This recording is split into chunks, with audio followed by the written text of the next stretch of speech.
Ladies and gentlemen, Greg McCloskey from ForexLive.com. This is a Forex Quick Look. I'm going to take a quick look at the Euro versus US dollar. We will start off by taking a look at the daily chart, and true to the dollars getting hit sharply last week, the Euro versus US dollar also moved sharply to the upside. When the Euro goes higher, what does the dollar do? It goes lower, and so that was true to that move in the US dollar. And in the process, the price moved above a key swing area, this swing area between the 1.1095, 11346 level was defined by different swing lows back here, which became swing highs through here, which then led to a sharp move to the downside, and we returned back toward that area in the month of April through here, and May through here, and last week the price finally was able to get above that area and break above also this topside trend line. This trend line connected different highs going back to the month of February, to the month of April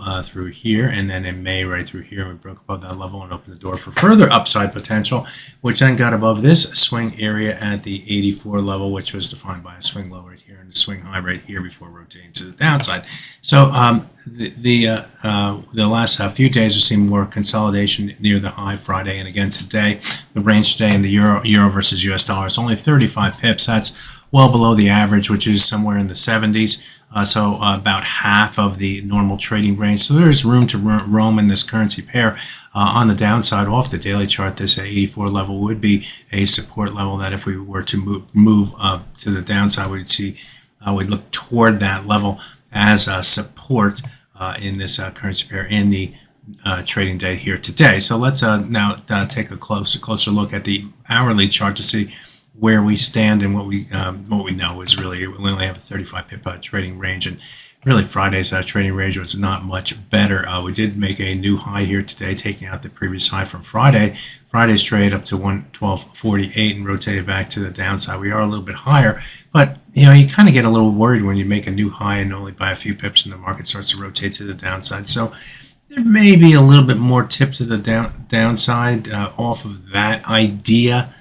But it'd be nice if we get below the Friday close to give us some further confirmation. By the way, the Friday close came in around the 112.26, 27 type area. We are currently trading around the 30 level, so just a few pips away from that. But if we can get and stay below that level and start to put some room between the price and that closing level, maybe we head down toward that 84 level. Remember, that 84 level was the level on the daily chart that we looked at, more specifically going back to this swing low right here and this swing high right here before rotating to the downside. So the 84 level would be our next key target on the downside for the dollar versus for the Euro versus US dollar. If we were able to get below that level, then we'd have traders looking toward the rising 100-hour moving average. It's finally able to start to catch up with the price after this consolidation at the high, and we'll see if the the momentum and the upside in the 100-hour moving average forces the price, and the price moving down comes down, tests that level, and let's look for support buyers against that level if it were to be tested. So there's a technical look at the Euro versus US dollar. By the way, if we move above the 48 level, all bets are off here. Even if we can't get below the 25-ish, 26, the closing level from Friday with any sort of momentum, we got to be wary of that. So we're sort of in that range right now. We'll see how it all pans out in trading here today. My name is Greg McCloskey. Good fortune with your trading. Bye-bye now.